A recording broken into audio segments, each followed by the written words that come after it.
O Senhor esteja com todos. Ele está no meio de nós. Proclamação do Evangelho de Jesus Cristo segundo João. Glória a vós, Senhor. Naquele tempo, Jesus respondeu aos judeus: Meu Pai trabalha sempre, portanto também eu trabalho. Então os judeus ainda mais procuravam matá-lo, porque, além de violar o sábado, chamava Deus o seu Pai, fazendo-se assim igual a Deus. Tomando a palavra, Jesus disse aos judeus: em verdade vos digo, o Filho não pode fazer nada por si mesmo, ele faz apenas o que vê o Pai fazer. O que o Pai faz, o Filho o faz também. O Pai ama o Filho e lhe mostra tudo o que ele mesmo faz. E lhe mostrará obras maiores ainda, de modo que ficareis admirados. Assim como o Pai ressuscita os mortos e lhes dá a vida, o Filho também dá a vida a quem ele quer. De fato, o Pai não julga ninguém, mas ele deu ao Filho o poder de julgar, para que todos honrem o Filho, assim como honram o Pai. Quem não honra o Filho, também não honra o Pai que o enviou. Em verdade vos digo, quem ouve a minha palavra e crê naquele que me enviou, possui a vida eterna. Não será condenado, pois já passou da morte para a vida. Em verdade eu vos digo, está chegando a hora, e já chegou, em que os mortos ouvirão a voz do Filho de Deus, e os que a ouvirem viverão. Porque, assim como o Pai possui a vida em si mesmo, do mesmo modo concedeu ao Filho possuir a vida em si mesmo. Além disso, deu-lhe o poder de julgar, pois ele é o Filho do homem.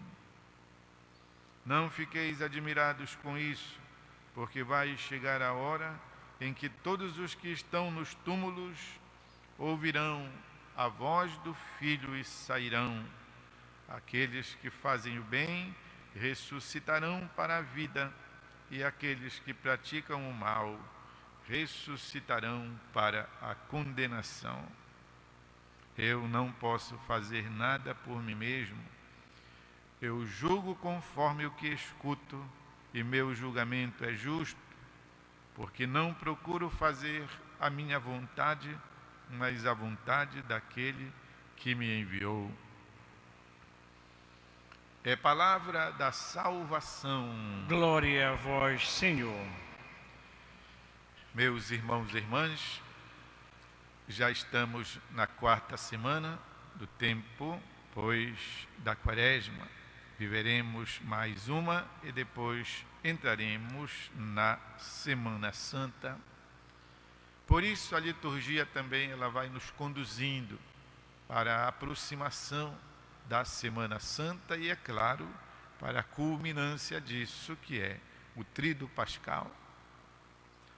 Em sendo assim, a liturgia vai nos apresentando, ao longo destes dias, a grande diatribe. Diatribe significa altercação, né? O debate, o diz e o outro reage, e assim se forma este diálogo, esta controvérsia muito áspera, conflituosa entre Jesus e os judeus do seu tempo. Ocorre que, nesta discussão, Jesus faz revelações, abre o seu coração, abre o céu, abre o mistério de Deus, e à medida em que mais faz isso, mais o coração dos judeus se fecha, se endurece, de modo que parece que eles estão em dois níveis, em dois planos. Jesus está aqui em cima e os judeus estão aqui embaixo, de modo que então o diálogo não acontece. O endurecimento do coração é a pior das pragas que possa existir na vida de uma criatura. Isso só pode ser de criatura humana, porque os animais e os vegetais não têm um coração que se endureça como o nosso. E por isso notamos já, desde o capítulo 5, como iniciamos ontem e hoje estamos prosseguindo, esta discussão muito dura, tensa, entre Jesus e os fariseus, os judeus do seu tempo. Por que Jesus diz que o Pai trabalha sempre? Porque ontem ele curou o paralítico e foram reclamar que era dia de sábado e que, portanto, dia de sábado não era para fazer aquilo. Sobretudo porque Jesus disse para o paralítico: pega a tua cama e vai para a tua casa. E o paralítico, bom, pegou a sua maca, devia ser uma macazinha, não era uma cama que não tinha como carregar, uma maca, enrolou, botou debaixo do braço e foi para casa. Não tivesse feito isso, os judeus querem o couro dele e o couro de Jesus, porque foi quem deu a ordem: pega a tua cama e vai para a tua casa. E é por isso que então Jesus começa agora, hoje, o trecho dizendo: meu Pai trabalha sempre, portanto também eu trabalho. Qual é o trabalho de Deus? Qual é a obra de Deus? Conhecemos um ditado que a nossa igreja, num dos seus grandes documentos do Vaticano II, nos ensina: o bem, a alegria, a felicidade do homem é a glória de Deus. Portanto, Deus é glorificado à medida em que nós estamos bem.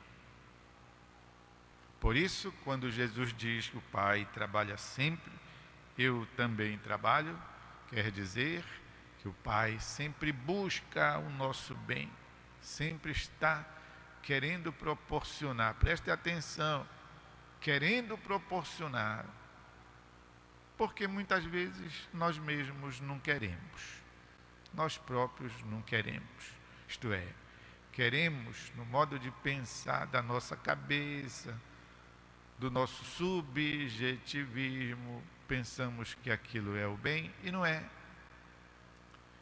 E no entanto, Deus quer para nós o bem verdadeiro, que passa tantas vezes pelo que não gostamos, pelo que não queremos. E nós, por conta disso, algumas vezes até blasfemamos, murmuramos, porque Deus não faz a nossa vontade, por algum motivo não faz. Portanto, Pai quer para nós coisas boas, e o trabalho dele é proporcionar-nos aquilo que nos faz bem. Você que é pai, que é mãe, já aconteceu alguma vez ter de submeter um dos seus filhos a um tratamento doloroso, a uma experiência de dor, há alguma coisa duradoura de desconfortável, não é isso? Alguém que quebrou uma parte do corpo, alguém que teve que fazer uma intervenção cirúrgica, alguém que teve que ficar imobilizado, alguém que teve que tomar um remédio muito desgostoso, privar-se de alguma coisa, fazer um jejum forçado por exigência médica, curativa. Quem nunca experimentou isto? E, no entanto, sabendo que aquilo é para o bem.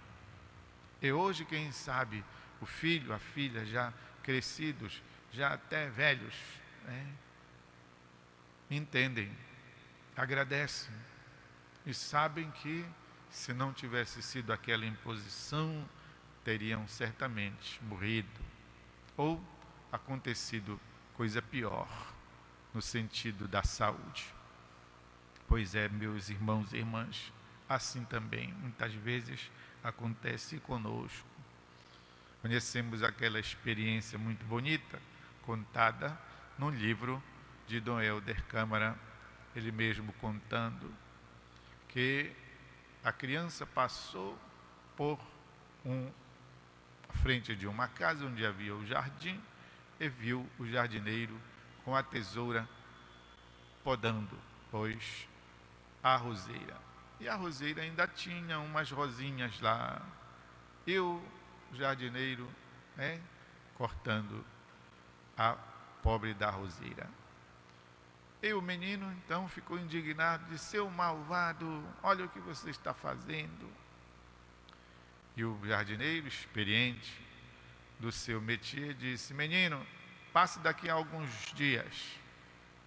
E de fato, passado algum tempo depois, o menino ficou com o queixo caído ao ver a roseira, ao invés de 2 ou 3 rosinhas teimosas, pequeninas, carregada de grandes rosas que não podia consigo, por isso os galhos arriavam. Aí o Dom Helder conclui dizendo: assim Deus faz conosco. Na hora pode ser que não gostemos, mas depois dizemos: é isso mesmo. Meu Pai trabalha sempre, portanto também eu trabalho, diz Jesus. A glória de Deus é a felicidade do homem. Na alegria do homem está a glória de Deus. E Jesus, pois, se identifica com Deus, se identifica com o Pai. Olha, eu não faço nada que não seja aquilo que eu vejo, aquilo que eu ouço, aquilo que o Pai me diz para fazer. De modo que ele então revela aos judeus que ele é sim Filho de Deus, Deus mesmo feito carne. Meus irmãos e irmãs, olhem, precisa fé para acolher isso. Precisa uma fé verdadeira. Nós não podemos só acostumar os nossos ouvidos. Desde pequeno a gente aprende, nascemos numa família cristã, numa família católica, a gente vai aprendendo e repetindo que Jesus Cristo é Deus. Não basta. Nós temos que interiorizar isto, assimilar na nossa razão e no nosso espírito. Jesus Cristo é o Filho de Deus. Jesus, creio, mas aumenta a minha fé.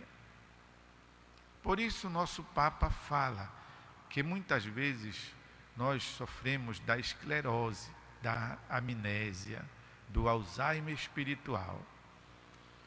Ou seja, nós conhecemos a nossa fé, sabemos da nossa fé, cremos ou dizemos crer em Jesus, Filho de Deus, pertencemos à igreja, sabemos o mandamento do amor, mas, diz o Papa, parece que a gente só sabe disso dentro da igreja, do templo.